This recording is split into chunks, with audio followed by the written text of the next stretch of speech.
The King James Bible, the Book of Job, chapter 38.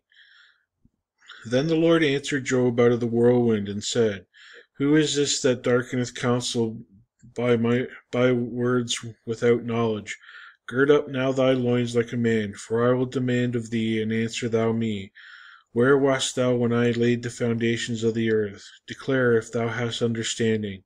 Who hath laid the measures thereof, if thou knowest? Or who hath stretched the line upon it?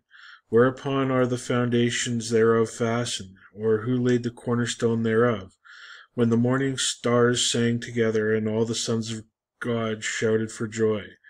Or who shut up the sea with doors, and when it brake forth as if it had issue out of the womb? When it made the cloud the garment thereof, and the thick darkness a swaddling band for it, and brake up for it my decreed place, and set bars and doors, and said, Hitherto shalt thou come, but no further, and here shall thy proud waves be stayed. Hast thou commanded the morning since thy days, and caused the dayspring to know his place, that it might take hold of the ends of the earth, that the wicked might be shaken out of it? It is turned as clay to the seal, and they stand as a garment. And from the wicked their light is withholden, and the high arm shall be broken. Hast thou entered into the springs of the sea, or hast thou walked in the search of the depth? Have the gates of death been opened unto thee, or hast thou seen the doors of the shadow of death? Hast thou perceived the breadth of the earth? Declare, if thou knowest it all. Where is the way where light dwelleth? And as for darkness, where is the place thereof? If thou shouldest take it to the bound thereof, and thou shouldest know the paths to the house thereof.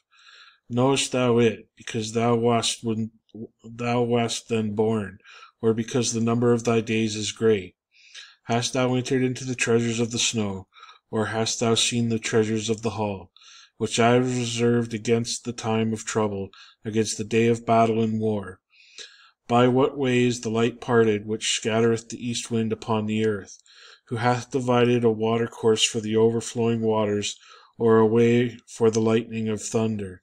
To cause it to rain on the earth, where no man is, on the wilderness wherein there is no man, to satisfy the desolate and waste ground, and to cause the bud of the tender herb to spring forth.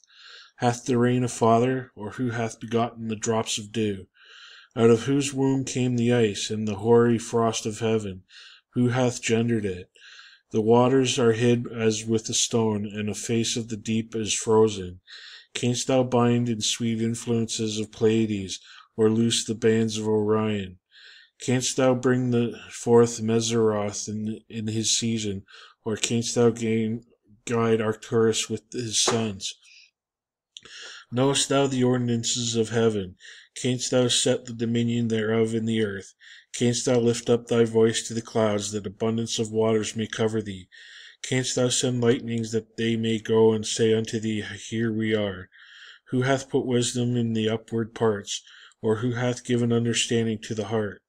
Who can number the clouds in wisdom, or who can stay the bottles of heaven? When the dust groweth in hardness, and the clouds cleave fast together, wilt thou hunt the prey for the lion, or fill the appetite of the young lions, which they crouch in their dens, and abide in the covert to lie in wait? Who provideth for the raven his food? When his young ones cry unto God, they wander for lack of meat. Chapter 39. Knowest thou the time when the wild goats of the rock bring forth, or canst thou mark when the hinds do calve? Canst thou number the months they fulfill, or knowest thou the time when they bring forth? They bow themselves, they bring forth their young ones, and they cast out their sorrows. Their young ones are in good liking. They grow up with corn, they go forth and return not unto them. Who hath sent out the wild ass free, or who hath loosed the bands of the wild ass? Whose house I have made the wilderness, and the barren land his dwelling. He scorneth the multitude of the city, neither regardeth he the crying of the diver. The range of the mountains is his pasture, and he searcheth after every green thing. Will the unicorn be willing to serve thee, or abide by thy crib? Canst thou bind the unicorn with his band in the furrow, or will he harrow the valleys after thee? Wilt thou trust him because his strength is great, or wilt thou leave thy labor to him? Wilt thou believe him that he will bring home thy seed and gather it into thy barn? Gavest thou the goodly wings unto the peacocks, or wings and feathers unto the ostrich, which leaveth her eggs in the earth and warmeth them in dust? He forgetteth that the foot may crush them, or that the wild beast may break them. She is hardened against her young ones, as though they were not hers. Her labor is in vain without fear, because God hath deprived her of wisdom, neither has he imparted to her understanding. What time she lifteth up herself on high, she scorneth the horse and his rider. Hast thou given the horse strength? Hast thou clothed his neck with thunder? Canst thou make him afraid as a grasshopper? The glory of his nostrils is terrible. He paweth in the valley and rejoiceth in his strength. He goeth on to meet the armed men. He mocketh at fear and is not affrighted, neither turneth he back from the sword. The quiver rattleth against him, and the glittering spear and the shield. He swalloweth the ground with fierceness and rage, neither believeth he that it is the sound of the trumpet.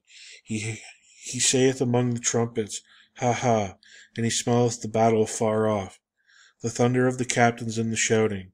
Doth the hawk fly by thy wisdom, and stretch her wings toward thy south? Doth the eagle mount up at thy command, and make her a nest on high? She dwelleth and abideth on the rock, upon the crag of the rock, and in the strong place. From thence she seeketh the prey, and her eyes behold afar off. Her young ones also suck up blood, and where the slain are, there she is. Chapter 40.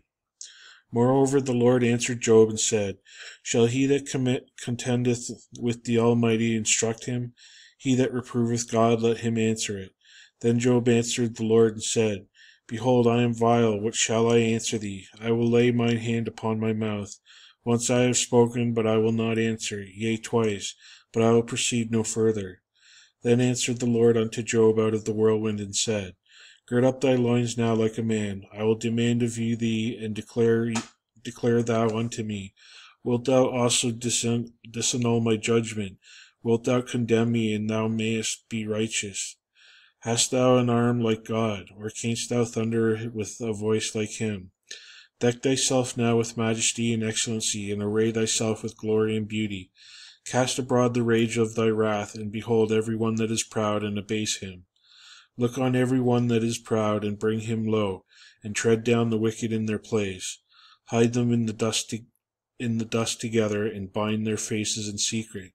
Then will I also confess unto thee that thine own right hand can save thee. Behold now Behemoth, which I made with thee, he eateth the grass as an ox. Lo now, his strength is in his loins, and his force is in the navel of his belly. He moveth his tail like a cedar, the sinews of his stones are wrapped together. His bones are as strong as pieces of brass, his bones are like bars of iron. He is the chief of the ways of God. He that made him can make his sword to approach unto him. Surely the mountains bring him forth food, where all the beasts of the field play. He lieth under the shady trees, and in the covert of the reeds and fens. The shady trees cover him with their shadow, the willows of the brook compass him about.